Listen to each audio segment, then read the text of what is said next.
Hallo und herzlich willkommen zu diesem InDesign-Tutorial.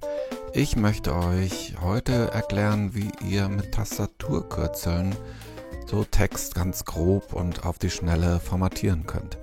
Ihr seht hier links einen normalen Rahmen, den ich hier mit diesem Rechteckwerkzeug erstellt habe, und rechts einen Textrahmen eben mit zentrierten Blindtext drin und einen Abstand von 10 mm hier zum Rand zur Kontur, gelbe Flächenfarbe, schwarze Kontur.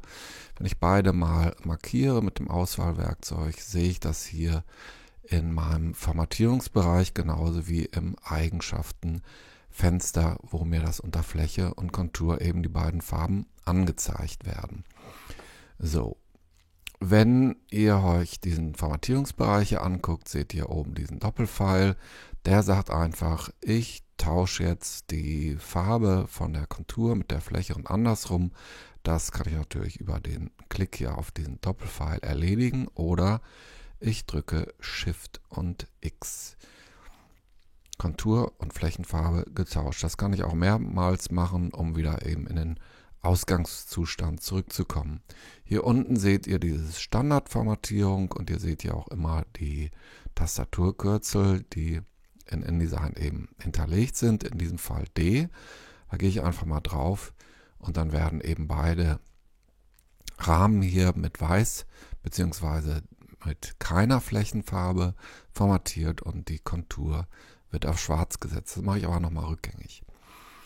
So, interessanter sind hier unten die drei Buttons, mit denen ich nämlich neben einer Flächenfarbe oder überhaupt einer Farbe auch einen Verlauf oder eben gar nichts anwenden kann. Das mache ich jetzt auch mal mit Tastaturkürzeln. Also ihr seht das hier, Komma ist für Farbe, Punkt für Verlauf und die Raute für keine Färbung. Also Punkt für Verlauf, dann wird jetzt hier, weil ich die Kontur vorne hatte, wird jetzt auf die Kontur angewendet. Das mache ich auch nochmal rückgängig und drücke mal X, weil ich jetzt die Fläche formatieren will. Also X holt mir die Fläche nach vorne, das kann ich ja eben auch mehrmals machen.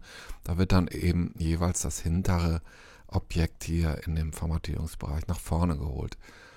Also X holt mir die Fläche nach vorne, wenn sie hinten war, Punkt, dann wird die Fläche mit dem Verlauf, mit dem Standardverlauf gefüllt oder eben mit Raute gar nichts. Auch das mache ich rückgängig über STRG Z. So, nochmal hier oben diese Formatierung Shift X für den Tausch von der Kontur und der Flächenformatierung. Und jetzt möchte ich den Text hier ändern. Dafür gibt es hier unten in der Werkzeugleiste diese beiden Buttons und viel schneller geht es eben über den Tastaturbefehl J. Den wähle ich mal an und dann sehe ich hier auch im Eigenschaftenfenster, dass ich hier unter Aussehen eben jetzt nicht mehr die Fläche der Objekte hier angezeigt wird, sondern eben die Fläche des Textes und die Kontur des Textes. Also kann ich jetzt hier einfach mal auf die Formatierung gehen und hier weiß als Farbe anwählen. Wenn ich jetzt gar nicht mit dem Texttool hier reingehe, sondern wirklich den gesamten Text ändern will, habt ihr eben gesehen, kann ich jetzt auch eine andere Farbe nehmen und so. Wie gesagt, ich habe nur den Textrahmen angewählt. Auch dann kann ich die so ganz grobe Textformatierung hier vornehmen. Und zu diesen groben Textformatierungen gehört eben auch die Ausrichtung, wo der Text ob der eben zentriert oder linksbündig ist, das mache ich mal. STRG Shift L für linksbündig, STRG Shift C für zentriert und STRG Shift R für rechtsbündig. Ich gehe zurück auf C und wenn ich den Text jetzt komplett verkleinern will, dann drücke ich STRG Shift Komma und fürs Vergrößerung STRG Shift Punkt. So, ihr seht hier, wenn ich das deutlich mache, dann bleibt der Zeilenabstand eben erhalten. Das ist bei einer kleinen Schrift natürlich dann ein sehr, sehr großzügiger Zeilenabstand und um den zu ändern, muss ich hier mit dem Texttool mal reingehen und kann dann mit Alt und den Pfeiltasten nach oben bzw. nach unten den Zeilenabstand hier auch sehr, sehr schnell korrigieren.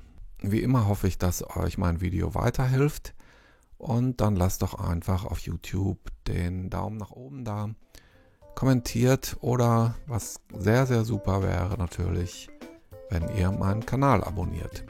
Kommentieren könnt ihr natürlich genauso auch auf meiner Website geisler-design.de. Ansonsten frohes Schaffen mit InDesign. Bis dahin, viele Grüße, tschüss.